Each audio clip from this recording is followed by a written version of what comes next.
All right, so question time, the really, really fun part. I hope we're all excited here. So the question that I have to pose for each of you is that how have you, in your work, ensured that rural and distant young people have been reached? Anyone want to start? Yeah, so basically like with the Naked Farmer, what we do is we make sure that, we've got, our social media and we connect through, the internet. These people are everywhere right around Australia and the world for that matter. And having this place to be able to open up, vent and, tell your story and, you read the comments on the Naked Farmer on each photo. They're beautiful, beautiful photos as you saw before, but, having that as an outlet and that's how we connect and that's how we, that's how the Naked Farmer stays together and gets, young ones and that talking as well. Starting conversations in very unique ways without you even knowing it.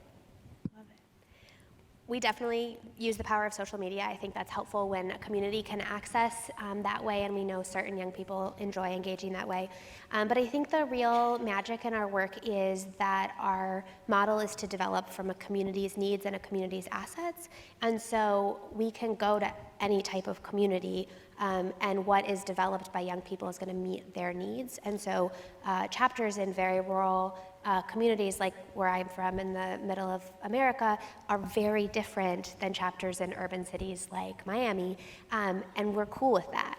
So I think it's allowing young people that space to design what they need, right? To allow extreme flexibility.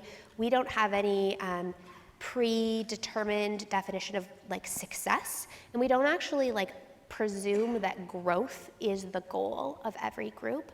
And because we come in without any of those expectations, we can build something that really works for a community. Yeah, and I think the other thing that is really interesting, so I come from a rural community and we are always challenged by transportation. So for me to show up in Miami and have them say transportation is our #1 challenge is like, wait, what's going on? And so we're trying to populate these like ideas from one youth group to another youth group because oftentimes like the solution comes in that youth to youth space. There's a question via the app that touches on social media, so I might put it to both, to everyone, but especially, so it asked Ben, have you had to deal with many negative comments and trolls? And I'm guessing you can get that as well when you're talking about youth advocacy. So have you had to deal with that, and how do you deal with that? How do you build such a positive community, which you're all doing? Yeah, absolutely. And surprisingly, I haven't actually had much negative or much trolling, to be honest. And if there's something said or something on a photo, I've actually noticed that the community of the Naked Farmer just hammer that person, but in a very positive way, and it's, but like that they're sticking up for the positive meaning behind it, and remind them what it's all about and what the Naked Farmer is all about. And so as long as the comments aren't too bad, I actually just leave them because it shows the community and the positive community that we've created and that we're all a part of. And but yeah, we very rarely get them, and which is absolutely amazing. And if there was, I would encourage them to unfollow and not be a part of it. Do you have similar issues around youth? Yeah, so we also don't have a ton of negative comments. Definitely see the same thing where other community members will hop in and be supportive. Also like we reach out directly. So if, I'm thinking about one instance where someone was really not happy with what was being said and didn't have a shared experience, and, 3 of us had phone calls with them, and the root cause of that frustration was not at all what we thought by reading the comments. And I think that human to human, moving the challenge from social media to human connection was really successful in that. And so we try that as a strategy when it works. There was one cheeky question about, did the lentils make it to the supermarket then? Well, they were actually the same ones I planted back in the ground next year, so you didn't eat them, don't worry. Please. Johanna, I have a question for you then. This is about your work, specifically America does have northern communities, specifically like in Alaska, which I come from a northern community, and we find that a big challenge is that very rural northern communities often have little internet access, little telephone access, and are very remote and removed from the rest of the mainland society. So how do you ensure or try to reach these northern communities? Yeah. So, I mean, you're painting just such a very real picture for your communities and other communities across the globe, too. Like, I will be the first to say that we're not doing enough, right? Like, there needs to be more resource specifically in this area. We do have a small number of chapters that affiliate into our program that are from tribal communities, and what we've found in our relationships with them is that we're the learner in the situation, and so very appropriately know that we're coming in as from a place of curiosity and to host a conversation rather than coming in with an answer. I do think that we've found more success, and what we see young people asking for, again, is like that cultural connection and that human-to-human relationship. So if my life isn't directed by internet connection, don't tell me that an internet connection is going to help my mental health journey. So just being willing to sort of like push those things totally off the table from the moment that we start. But I do think that we see sort of an inequity in resource distribution. Communities that are harder to access may need more of our resource, and we haven't like figured out how to, as a system, really how to balance that. Sorry to put you under the spot, Joanna, but this is a pretty interesting question via the app. How do you engage government in the US that may not have appetite or interest in funding mental health? Such a good question. So we are like right now really fortunate to have a lot of interest directed at us. So not everyone is ready, and sometimes our federal partners think that they're ready, and then we show up and we describe what we do, and they're like, oh, nope, that's not what we're buying today. So we definitely have found that it's very powerful to combine youth voices with policymakers. So our work very much grew out of mental health, but our young people are representing child welfare and juvenile justice and special education experiences. So, like right now, we'll go to the table with a partner in the mental health department who's an ally, who understands our work, who has value in our work, and we'll go together as we sort of move into the child welfare system. Just like youth talk to youth, our policymakers like to talk to each other. So that combined strategy has been really important. And then we have been lucky enough to have some investments in some of like the research areas in the states where they've been willing to put together sort of like internal intergovernmental briefs about youth engagement. So we were able to participate in developing sort of like a lay of the land for youth engagement, very much in government speak that just is distributed within the government. And that document now can sort of go ahead of us. And then we show up as real people to say, okay, this is what this looks like on the ground. One challenge is that our agencies use very different language. So we work with young people who are 14 to 29 years of age. So a quick example is our children's system funds a service called Wraparound, and our adult system funds a service called WRAP. So we might say, I have WRAP, and those are two totally different things, and we've had policymakers think that we're advocating for something that we're not advocating for. So translating jargon even between our own country systems has been really challenging. So Vidya, you are from Canada, and just like I am, and you're working, that's Canadian. But thank you for the woo. I love the passion and excitement. But so my question for you then would be, there are many northern communities in Canada, and there is and as you most likely know, the northern communities are where the help is needed most, because there is a suicide epidemic happening in Nunavut right now. We declared that it's an epidemic and that it's a national emergency, or I think we're pushing for it. I'm not actually sure. I'm sorry. But it's definitely viewed as an emergency by the people of my community.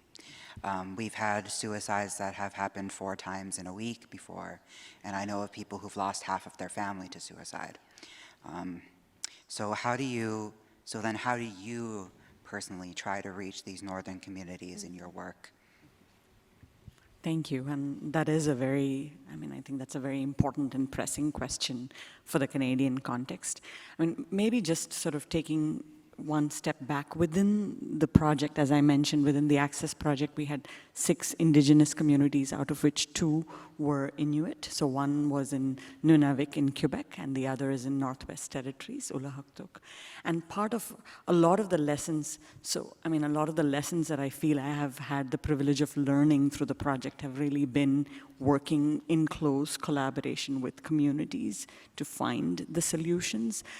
So that stakeholder engagement and community engagement and really respecting that autonomy and self-determination is even more important given the history of intergenerational trauma, the residential schools.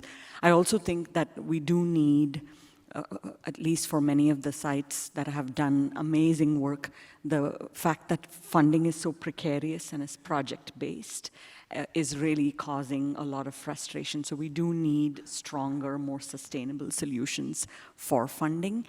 And I think the question with respect to suicide, it's a multi-layered one, because some of the solutions have not been, I think we need both upstream and downstream. So we certainly need solutions that are about young people having access to, crisis lines, mental health services, youth services, but we also need a lot of downstream, like many more, so basically we also need identity, belonging, language, because there is a lot of work showing that building that kind of community resilience is part of the solution. And I'm sure you probably have a lot more insights than I do on that. Definitely. I think that a big part of the issue also is like what you said, the intergenerational trauma. It's a multifaceted issue in that we need to address the trauma that has occurred in the generations before the young people. Mm-hmm. So this issue extends not only to the youth, but also to the grandparents and the parents, even in some cases, who are actively in residential schools. So that's another question I would have, if I'm allowed to ask another question. I know that we're asking we've got time. I'm very interested then in how you have reached Indigenous youth in your, I know that you've done social media, but have you actively had Indigenous participation or? Yeah, we have. And I actually, last year on the Mainland Australia tour, I went up to the Kimberley in WA. And when we were there, they have Indigenous Australians working on the station. And it was really interesting, and actually, I don't get them, we don't connect as much on social media as I'd like to, but it's evolving over the time. But when I was up there, we were sitting around and I was talking to a young guy up there called Hugo, and he said that he was out on a stock camp with a couple of older guys in about their 50s, and they were sitting around the campfire, and one of the guys said, I don't understand this naked farmer thing. How's it getting people talking about mental health? How does it work? And then 15 minutes on, they were still talking about it and talking about their own mental health. And that's when Hugo piped up and said, well, it's working, isn't it? You're starting conversations in very unique ways and you don't even know about it. And I think the word of mouth and the way that it's working in these remote areas and the Indigenous communities of Australia and it's powerful that the voice and the talking. So it's something that we're evolving and hoping to get more into, but it's I just had an out-of-body experience when you said they were really old in their 50s. So as someone who just had a birthday, I've got my relevancy in youth is... I love it. There's questions coming through, one directed at Vidya, but I think probably the same too for Ben, around dealing with stigma towards mental health. So Vidya, the question on the app has been, are you encountering issues to do with stigma, particularly if there are religious elements and religious beliefs around mental illnesses, and how you might deal with that? But I guess it's a question more broadly, just about, do you still encounter stigma? Yeah, and absolutely, and you do. I see it every day, but like the awareness at the moment is awesome. Like it's out there everywhere, you can't miss it. But that stigma is still so very, very there, and it's like a brick wall basically. But you know, each day we're putting a brick down by one by one sort of thing. But it's something that, you know, if we educate our youth, and I see it now, you know, even in my small town community, that through my school we got taught, you know, good morals and you know, and all about mental health and all this type of stuff. But I've seen that siphon through, and even like with my dad and my grandpa, you know, it's started to get talked about a lot more now. And I see that, you know, our youth is our future, and if we can, you know, educate them and you know, get this stigma down, it's going to siphon into our older gen, and I believe that's the key, is our youth, and to do it that way. I mean, I certainly think, I mean, I'm guessing that the question pertains also to some of the work in India, but across the board, I do think stigma is still a factor that plays a role both in hindering help seeking or in continuing with services and in reactions of family members.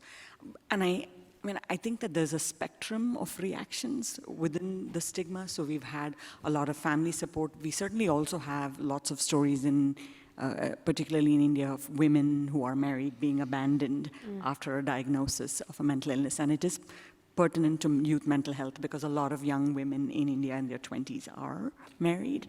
So this is certainly a component that needs handling. One of the things with respect to the evil spirits, I think at least one experience we've had with the Kashmir Project was that working with imams while respecting their credibility and respect in the community was a very successful strategy. So from the very beginning, we kind of invited them. They were the chief guests when we inaugurated the service. So it was really giving them the space that they had in the community rather than working in opposition to the community. So that was a strategy, I think, that really, really helped.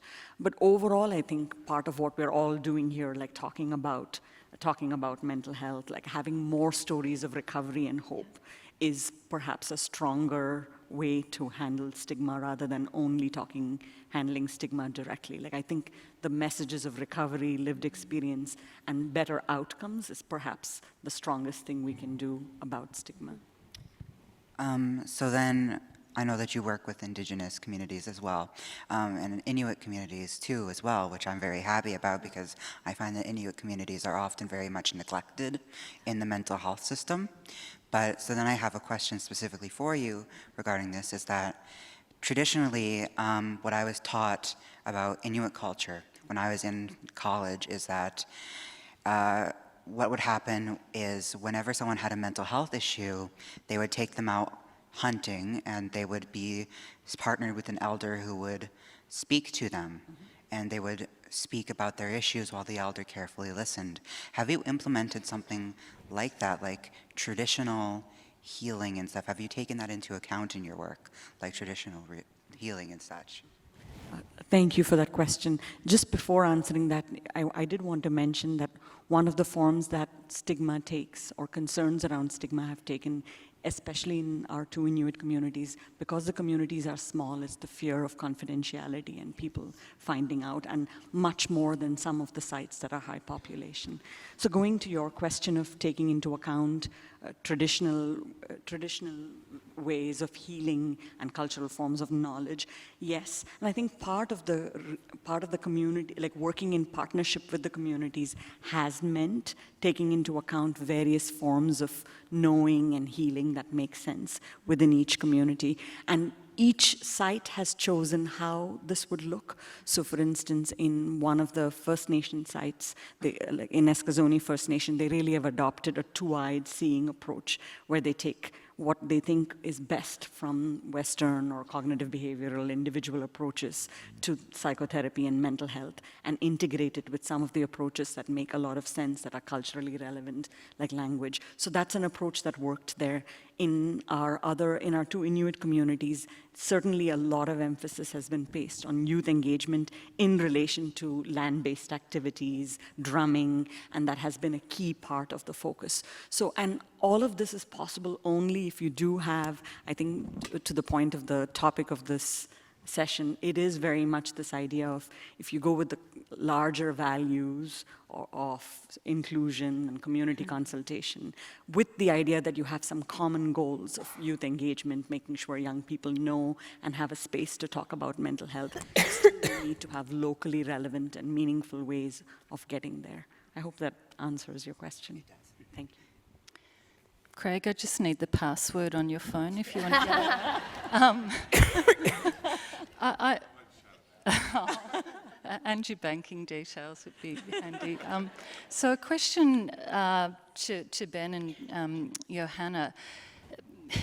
You could have addressed your issue of your lived experience of dealing with anxiety or being excluded, and then gone on with your lives, but you didn't. There's something where you went, I'm now going to take this further. And I just wonder if you can talk about that, because that's, I think, the really hard steps and the hard cognitive leap sometimes, to just say, okay, well, I've addressed my issue, but I'm not done yet. And just what that looked like, I guess, for both of you. Yeah, so for me, you know, I have gotten to that stage now that I feel like I've got a real control on my anxiety, which, you know, it's absolutely amazing. And I give credit to the Naked Farmer for pushing my boundaries by doing stuff like this. Like, my English teacher right now would fall off a chair if she saw me up here. So, but yeah, seeing, you know, my family go through it in many different ways, a lot of people in my community as well. I'm very, very passionate and about, you know, making a difference in this space. And I want others to, you know, learn how to control their mental health and you know, start, you know, learning the signs. And if we keep talking about this, it's going to make a big impact on many people. And that's why, yeah, I'm so passionate about it, because I guess in a way that's how I was brought up. I was, yeah, my parents are very, very giving and beautiful people, and so is everyone in my community. I was, you know, went to a Catholic school, and we got taught very good morals and out to help people. So I guess, yeah, it's just in my blood now, and it's just the way I am, and I just would do anything to help anyone I can. Yes, I resonate with the English teacher comment. I had a non-speaking role in my 7th grade play because I didn't talk in public. So yeah, I mean, my core value is responsibility, and I am a yes person.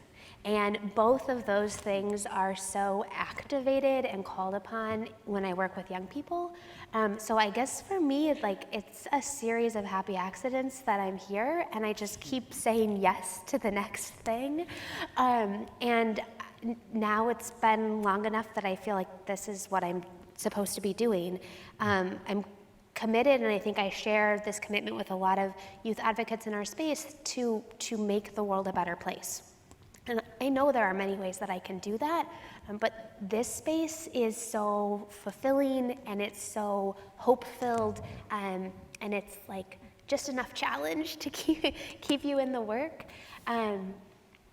Yeah, I mean, I think that the thing that we see, and the already everyone here yesterday has gotten me thinking about loops. I think the loop that we see is that by becoming a self-advocate, you have to gain all of these like life skills that just help you be. We were talking, I mean, sort of dancing around this idea that some of the negativity that we've experienced in navigating mental health challenges have turned out to be like the most resilient part of who we are. And I want to keep giving that transformation opportunity to more youth, because I think it's where we find the hope for the future. That's a really important point. I guess a question to each of you, what has been the greatest learning from either working with the communities that you have or the conversations that you've been having, you know, with farmers and with young people? Is there some meta learning that you just want to finish up with, sharing with us?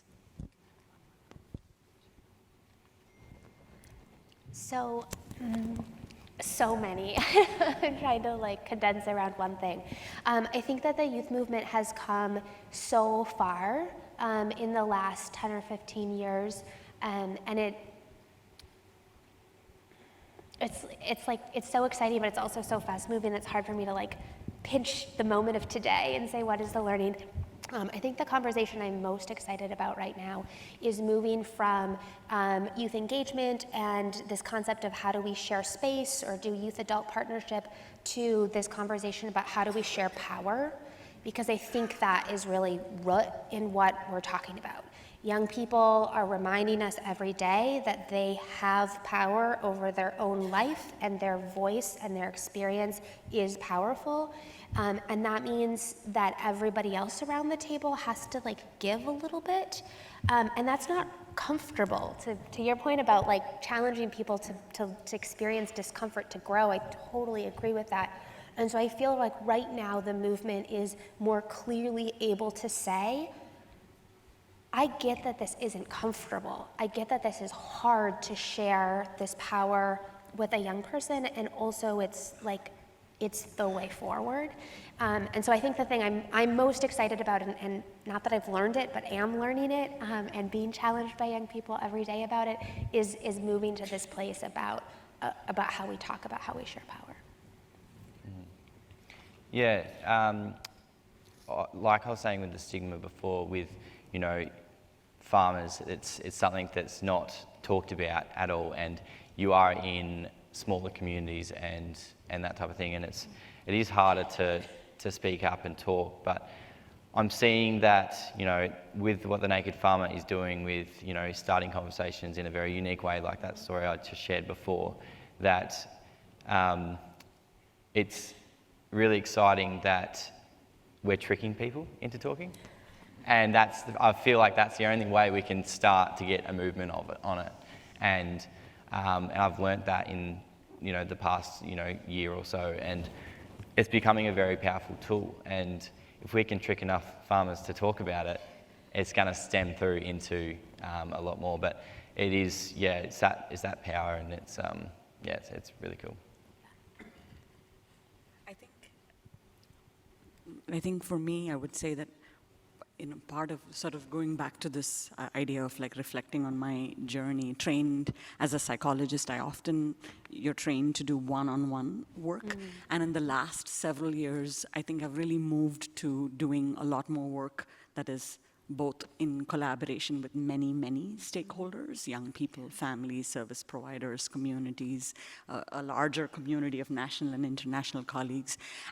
And there's so much power in that. You feel very less alone. You feel like there's so much more that you can hope for. So that is perhaps an important lesson. And part of that lesson has also meant that you can't really predict what will happen when you're working creatively with so many people, and being open to that. And often it's a lot better and a lot more magical than you imagined was possible.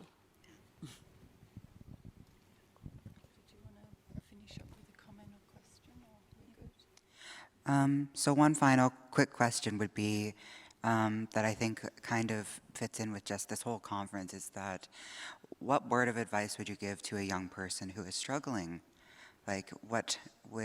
As people with learned experience and as a psychologist and such, what would you say, concisely, is your number one tip? Yeah, that's a very good question. And if I could go back and talk to myself even, I think that I would teach myself what anxiety is, for starters, but being comfortable, encouraging myself to open up a bit more than what I did and I hid, behind, my parents or behind my shell, and I would just pretend to be a sheep and just follow everyone else and try and stay behind the radar, so to speak. But it's, yeah, if I could go back in time and speak to myself, I would say just talk about it and be more open to my family and my friends, and find that network around me and stick with it and keep those people around me at all times. So that's the word of advice I would give to myself. Oh, and to definitely eat well. That is my little secret tip. That is like, if I don't eat well, I'm like not okay. Like that's my number one key. If I'm not feeling 100%, I remember, right, I need to drink water, I need to eat good food, stop feeding my body with not good food, and trying not to swear right now. And yeah, so that's my number one tip too, is eat well and drink plenty of water. There's hope. I mean, there's hope. That's what I want every young person to know. If and when you're ready, talking to someone is the first thing to do. And that should be the person that feels most comfortable to you. But there are a lot of really, really caring, passionate adults and peers in your life who just don't know how to ask you how to start the conversation. So knowing that there is someone there to make a connection with you, and have hope. I think I would add to that, I really like that idea of hope and connection. Just that you matter, and that you're worthy and you're valuable. We all do matter. Mm-hmm. What a fantastic note to sort of finish up on. There have been a number of practical questions through the app, so how could we get our hands on checklists or other things? So I would encourage everyone just to connect via some of the details that we have about our speakers on the program. And starting with that Speak Your Voice video this morning and how powerful that was. I think this has been just a fantastic discussion and group of speakers who are getting their voices out into a range of different communities. Craig Hodges just needs to do a few housekeeping matters, and then we're calling a wrap for morning tea and discussion outside. Thanks very much, Rosie. And just what a fantastic panel. Thank you very much. Thanks to our presenters, our speakers, our chairs, done an amazing job.